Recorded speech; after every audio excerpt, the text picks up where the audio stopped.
మీరు ఒప్పుకున్నా ఒప్పుకోకపోయినా నల్లమల ఫారెస్ట్ అంటే ప్రకాశం జిల్లా బాటు ఈ కర్నూలు జిల్లా బారల్లో ఈ నల్లమల ఫారెస్ట్లో గంజాయి ఈ రోజుకి సాగు చేస్తున్నారు. ఒక సామాజిక స్పృహ ఉన్న మీరు అంటే పళ్ళున్న చెట్టుకే రాళ్ళ దెబ్బలు తగులుతాయంటారు. అయితే మీరు ఎంత చేస్తున్నా కూడా ఒక చిన్న వెలితి అయితే ఉంది, మళ్ళీ దాన్ని కూడా ప్రశ్నిస్తుంది అనమాట ఈ సమాజము. అది కూడా చేస్తే బాగుంటుంది రవికృష్ణ గారు. గంజాయి ఆకే రవికృష్ణ అయితే గంజాయి అంటే ఈ చెంచులు ఎక్కువ ఉన్నారు ఆ ప్రాంతంలో. ఈ చెంచులకు అనేది లోక జ్ఞానం తెలియదు, వాళ్ళు నిరక్షరాస్యులు. వీళ్ళందరినీ కూడా వైట్ కాలర్ నేరస్తులంతా కూడా ఉపయోగించుకుంటున్నారు. 5,000 10,000 అడ్వాన్స్ ఇచ్చేది.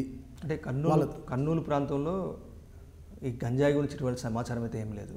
అంటే మనకు ప్రకాశం జిల్లా బార్డర్లో అంటే ఈ కృష్ణా నది ఒడ్డున ఎక్కడైతే అక్కడ నది ఒడ్డున అంటే ప్రకాశం జిల్లా బార్డర్ ఈ కృష్ణా నది ఒడ్డున ఈ గంజాయి సాగు అనేది ఈరోజు శ్రీశైలం నియోజకవర్గంలోకి వెళ్తే మనం ఆత్మకూరు ఈ ప్రాంతాలకు వెళ్తే ఏ టీ కొట్టుని మంగళ షాపుని ఎవరిని అడిగినా గంజాయి ఎక్కడ సాగు చేస్తున్నారని చెప్తే వాళ్ళే చెప్తారు ఎక్కడ చేస్తున్నారు చెప్తారు. ఆ ప్రాంతం అంతా కూడా ఉంది. సమాచారం తీసుకుంటాము, రైడ్లు చేస్తాము, భవిష్యత్తులో దాన్ని కూడా కంట్రోల్ చేయడానికి ప్రయత్నం. చెంచులలో చైతన్యం తీసుకొచ్చి వాళ్ళని కూడా అసలు మంచి ధోరణిలో నడిపించడానికి కూడా మీరు చర్యలు తీసుకోవచ్చు కదా. ఆల్రెడీ చేస్తున్నామండి. చెంచు గ్రామాలు కూడా మేము కొన్ని గ్రామాలు దత్తత తీసుకోవడం జరిగింది. ఆ గ్రామాల్లో కూడా రెవెన్యూ డిపార్ట్మెంట్, పోలీస్ డిపార్ట్మెంట్ కలిసి పనిచేస్తున్నాం. చెంచు పిల్లలందరూ చదువుకోవాలి అని ప్రస్తుతం వాళ్ళకి ఎడ్యుకేట్ చేస్తున్నాము. కొన్ని వాళ్ళు తాగుడికి బానిసలు అవుతున్నారు, అవి కాకుండా ఉండడం కోసం కూడా కొన్ని ప్రయత్నాలు చేస్తున్నాం. ఆ ప్రయత్నాలు ఇంకా కొనసాగుతున్నాయి, భవిష్యత్తులో ఇంకా చేస్తాం. అంటే భవిష్యత్తులో చెంచుగూడలో ఏమైనా ప్రత్యేక సదస్సులు పెట్టే అవకాశం ఉందంటారా? ఆల్రెడీ పెడుతున్నాం. ఇంతలా శ్రమిస్తున్న ఆకే రవికృష్ణ గారికి అంటే ఈ గంజాయి సాగు గురించి ఎందుకు ఇంతవరకు సమాచారం లేదంటారు? అంటే సమాచారం లేదని కాదు, ప్రత్యేకంగా మనకి ఇప్పుడు దాకా అయితే అటువంటి సమాచారం ఏమి అందలేదు. ఒకవేళ అటువంటి సమాచారం వచ్చినప్పుడు ప్రజలు ఎవరైనా ముందుకు వచ్చినా తప్పకుండా మేము దాడులు చేస్తాం. సోషల్ యాక్టివిటీస్ మీద ఎక్కువగా కాన్సన్ట్రేషన్స్ ఉన్న మీరు ఇటీవల లా అండ్ ఆర్డర్ మీద పెద్దగా కాన్సన్ట్రేషన్ చేయలేకపోతున్నారు అనేది కొన్ని వర్గాల నుంచి వినిపిస్తున్న వాదన, దానికి మీ సమాధానం? అది విమర్శ అంతే. ఎందుకంటే ఇంకా సోషల్ యాక్టివిటీస్ అనేది ఏం చేయట్లేదు. Everything is policing. ఒక గ్రామాన్ని మారుస్తున్నామంటే ఇంకా అది policing.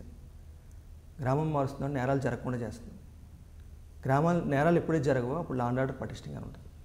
So law and order అనేది ఆ యంత్రాంగం నిరంతరం పనిచేస్తూనే ఉంటుంది. ఎస్పీ రవికృష్ణ 24 గంటలు పనిచేస్తూ ఉంటాడు, అన్ని వర్గాలకి దగ్గర అవుతుంటాడు. అదేవిధంగా మీరు చూస్తే ఇంకా ఏ నేరం జరిగినా సరే స్పందన కర్నూలు జిల్లాలో మీరు చూస్తే తక్షణం స్పందన ఉంటుంది. ప్రతి స్కూళ్ళల్లో కూడా విద్యార్థుల కోసం మీరు యోగా నేర్పిస్తారంట, స్వయంగా మీరే యోగాలు చేస్తారంట, ఆసనాలు చేయిస్తారంట. ఎక్కడెక్కడ చేస్తున్నారు ఇప్పుడు అలాంటివి? అంటే జిల్లాలోని 4,000 మంది సిబ్బంది ఉన్నారు. ముందు సిబ్బందికి యోగా నేర్పుతున్నాం. యోగా నేర్పడానికి ప్రధానమైన కారణం ఏంటంటే ఇంకా వృత్తిలోని పోలీసు ఉద్యోగంలో చాలా ఒత్తిడి ఎక్కువ ఉంటుంది. ఆ ఒత్తిడిని తగ్గించడం కోసం యోగా చేయడం జరిగింది. నేను కూడా చాలా ఏళ్ళుగా యోగా చేస్తున్నాను. యోగా ఒకటే కాదు, మా అందరికీ చెప్తున్నాను, యోగా చేయండి, సైకిల్ తొక్కండి, నడవండి, పరిగెట్టండి. వీటన్నిటి వల్ల మీరు హాస్పిటల్ బెడ్ మీద పడుకునే పరిస్థితి రాదు, ఆరోగ్యంగా ఉంటారు. మీరు ఆరోగ్యంగా ఉంటే మీ కుటుంబం ఆరోగ్యంగా ఉంటుంది, మీ కుటుంబం ఆరోగ్యంగా ఉంటే సమాజం ఆరోగ్యంగా ఉంటుంది. ఒక ఆరోగ్యవంతమైన సమాజం కోసం ఫిట్నెస్ని ప్రతిరోజు కూడా నేను ప్రమోట్ చేస్తున్నాను. మీరు శ్రీమంతుల్లో మహేష్ బాబు సైకిల్ తొక్కినట్లుగా మీరు కూడా కర్నూలు జిల్లాలో కూడా ఎక్కువ సైకిల్ తొక్కుతుంటారంట.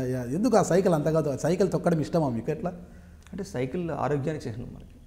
ఇట్స్ ఆరోగ్యం కోసం కూడా సైకిల్, ఫిట్నెస్ కోసం. అది ఒక సైకిల్ తొక్కడం వల్ల కూడా మనకి ఎక్కువ దూరం ప్రయాణం చేసే అవకాశం ఉంటుంది.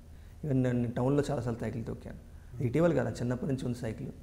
గుంటూరులో కూడా ఎస్పీగా నేను సైకిల్ తొక్కాను, పార్వతీపురంలో తొక్కాను.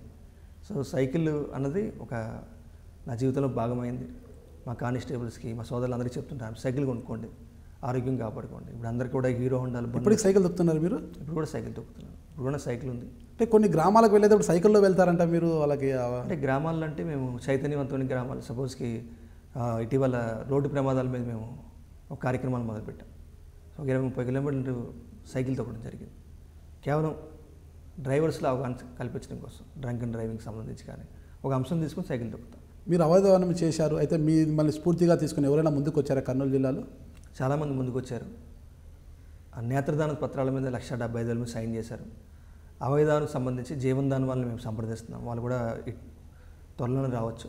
వాళ్ళు వచ్చినప్పుడు అది కూడా ఇంకా ముందుకు తీసుకెళ్తాం. గుంటూరు జిల్లా గురించి ఇప్పుడు మీరు చెప్పినప్పుడు రవికృష్ణ గారు మరోసారి మాకు గుర్తుకొచ్చారు. గుంటూరు అర్బన్ ఎస్పీగా మీరు గుర్తుకొస్తున్నారు. గుంటూరు అంటే పేకాట క్లబ్బులకు కేర్ ఆఫ్ అయిన గుంటూరు జిల్లాలో పేకాట క్లబ్బులపై మీరు మెరుపు దాడులు నిర్వహించారు. అసలు పేకాట క్లబ్ని తొలగించేశారంటారు. అంటే ఎలా చేశారు ఆ కార్యక్రమాన్ని? అక్కడ పేకాట క్లబ్లు చాలా ఎక్కువ ఉన్నాయి. పేకాట అనేది ఒక వ్యసనం. పేకాట వల్ల నాశనం అయిపోయిన వాళ్ళు, ఆత్మహత్యలు చేసుకున్న వాళ్ళు చాలామంది ఉన్నారు. ఎంతో గొప్పగా బతికిన వాళ్ళు కూడా పేకాట వల్ల మొత్తం ఆస్తులన్నీ పోగొట్టిన వాళ్ళు. అటువంటి మహిళలు చాలామంది మాకు కంప్లైంట్ చెప్పేవారు. స్వచ్ఛందంగా వాళ్ళు బయటికి రాలేకపోయినా సరే వాళ్ళ బాధను వ్యక్తపరిచేవారు. అటువంటి సమయంలోని విచ్చలవిడిగా జరుగుతున్న పేకాట క్లబ్స్ మీద దాడులు చేసాం. ఒక క్లబ్ మీద దాడి చేసిన సుమారుగా 400 మంది ఒకసారి పట్టుకున్నాం. పెద్ద మేళాకం చేస్తున్నారు వాళ్ళు. అటువంటి క్లబ్బుల్ని మోయించడం జరిగింది. అదేవిధంగా ఇంకా యువకులను కూడా చైతన్యపరిచాం.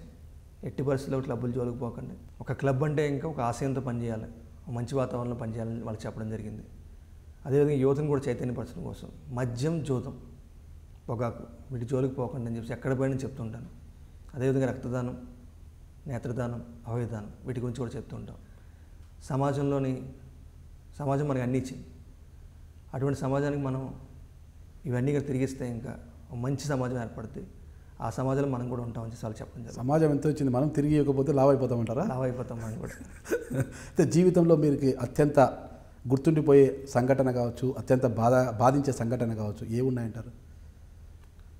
బాధించే సంఘటన ఆల్రెడీ చెప్పాను. మా నాన్నగారు చనిపోయినప్పుడు. సంతోషపెట్టే సంఘటనలు అయితే చాలా ఉన్నాయి.